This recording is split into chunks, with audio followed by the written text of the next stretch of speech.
Keep it going for Marquay. The question I want to ask though is, how old is your wife's iPhone that it still has fingerprint lock on it? iPhone 4. The fact that it still works, it's like the Logan's Run of iPhones. Apple is going to track you down at some point. But no, I had a bad couple weeks up here on stage, so I got back into writing my jokes.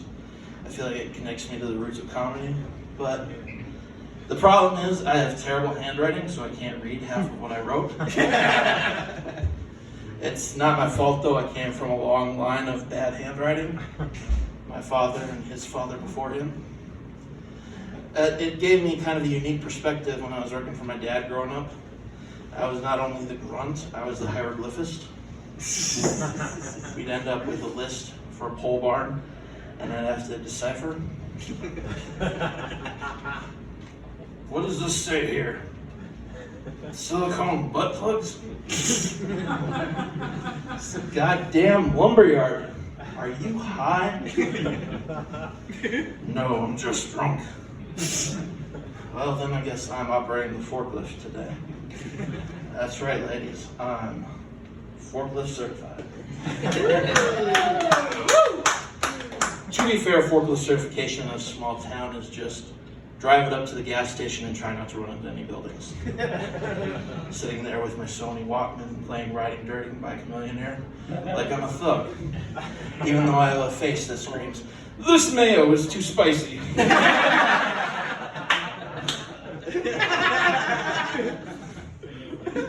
No, I had an interesting night. I actually had to meet my dad. He still runs the business. I had to help him out with some stuff. On my way back, I stopped at Magnify, the credit union in Moorhead, to get some money. It's a bank I've had for a while. Not going to shill for them, but they do have a nice ATM. Most ATMs, you can only take out $20 bills. This one, you can take out 1s, 10s, 20s, and 50s. Works really nice. I learned that lesson the hard way. One time I was going to the ATM.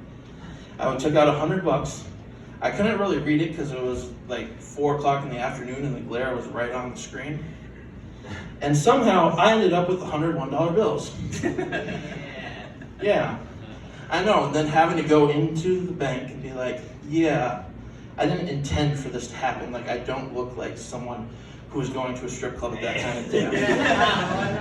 Just a torn up shirt, ratty basketball shorts. It's like, yeah. They're like, yeah, you're definitely going to masturbate in a public place. It's like, no, I swear.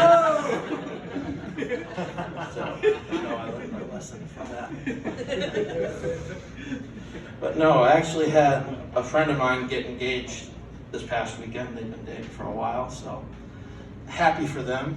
You know, he was talking about how he did it. He said, yeah, I went to this public place, you know, wanted to do a big fancy proposal, but then people started watching me. It's like, well, obviously. Public marriage proposals are number 3 on list of things that are going to get people to watch. Number 2 would be crime. And number 1 would be someone doing something unexpected. There were no nuns rapping in this park. And even though it was Boston, there was no crime. So obviously, you're going to be the best option. But yeah, I was telling the story, and he's like, yeah, you know, I proposed, she said yes. Obviously, that would be pretty awkward if she said no on the story, but and everybody started cheering. It's like, well, obviously, everybody's going to start cheering. But then I realized, what if someone just started booing for no reason? Just all of a sudden, like, boo! Do we have any unmarried couples in the house tonight? Okay. Okay. I can't really see anything, so I'm just gonna play my safe card, because I'll admit I was thinking of when I was asking that, I was like, ooh, there's no way I'm gonna get out of this well if it's not a white man and a white woman.